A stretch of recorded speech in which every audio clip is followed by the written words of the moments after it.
India, China and South Africa are expected to focus on the threat of a global trade war.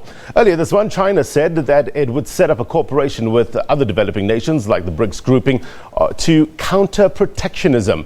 This follows US President Donald Trump's decision to slap levies on goods from China worth tens of billions of dollars, as well as tariffs on steel and aluminium from the EU, Canada and Mexico.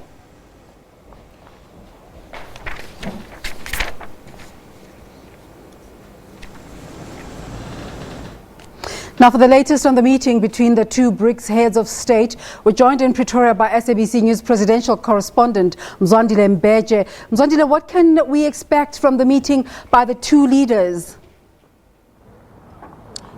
Thank you very much, Desiree. This is a very important meeting between these two countries, China and South Africa. Remember, this is the second state visit to be received by President Cyril Ramaphosa since he took over.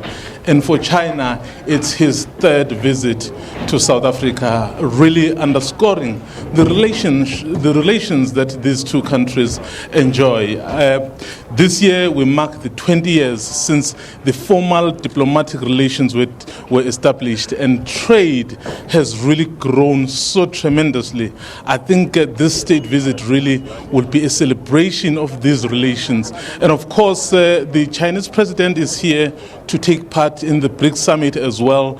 Of course, that BRICS summit is also celebrating its own milestone of 10 years. We have seen the new development bank being formed, and of course, and a number of projects that are likely to benefit from South Africa. So this visit is going to look at areas of focus and areas of cooperation that are anyway doing very well.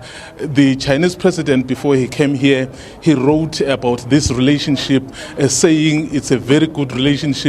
And then South Africa is not only the biggest trading partner of China, and in fact, China now is the biggest the biggest in South Africa when you look at the entire African continent. So this relationship really is going to be strengthened, and a number of areas will be looked at, Desiree. President Xi started his visit in Senegal and then touched down in South Africa. What does it say to China's relationship with the rest of the continent, and not singling out just South Africa? China is very clear in terms of what it wants to achieve going forward. China has the ambitions of becoming a superpower, and they've made that one very, very clear, that at least by 2049 they should be a superpower, and by 2035 they want to be a first world country. But in the short term, they say at least by 2020 they need to be a moderately prosperous society in all aspects. So how do you achieve that? So you engage all those that will help you towards that cause. Africa is a 1.2 billion market that really is by and large untapped. So if you look at the trip of the president of China, he carefully chose West Africa. He went to Senegal, East Africa, Rwanda, and he's here, SADC in South Africa. And of course, on his way home, he will pass by Mauritius. So the Chinese foreign policy is to make sure that it really gets to get all the countries to support its vision of becoming this big global player. And of course, doing that with the support of other people. The kind of infrastructure and the money that this country is putting in Africa is so huge that you can see this country really wants to be a major player. You mentioned that President Xi is here for the BRICS summit as well, with the BRICS summit theme being that collaboration for inclusive growth and shared prosperity in the fourth industrial revolution. One, just unpack how much the fourth revolution will take up of the BRICS program, but also how can you help us separate between a state visit and attendance of the BRICS summit in terms of how the different leaders are going to interact with one another?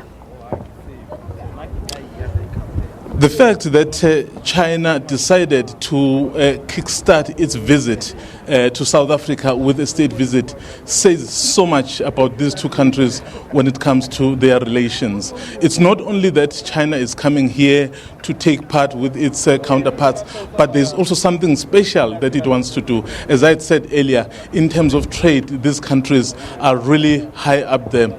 So what it wants to do, China, remember both countries, South Africa and China, also they are co-chairing FOCAC that will take place later this year. And it's interesting, Desiree, that President Cyril Ramaphosa will reciprocate with a state visit later this year to China. And of course, both leaders will then co-chair FOCAC. FOCAC is the Forum on China-Africa Cooperation. Mm-hmm. So you can see, as much as China wants to engage all its stakeholders, it knows that if it wants to do that in Africa, it needs to team up with a country really that is a gateway to this continent.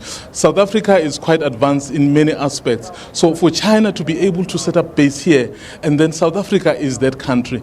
And then later this year, they will co-chair the FOCAC summit. So the FOCAC that will draw a number of African countries. And of course, when you look at Brics, we are living in the information age. The fourth industrial revolution is quite important. So no one should be left behind as the developments of the new technology happen. So that is why there is that level of stressing that whatever is happening, the fact that the fourth industrial revolution is here, it must be exploited to its fullest.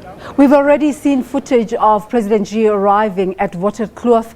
Now give us a sense of what we can expect to happen today.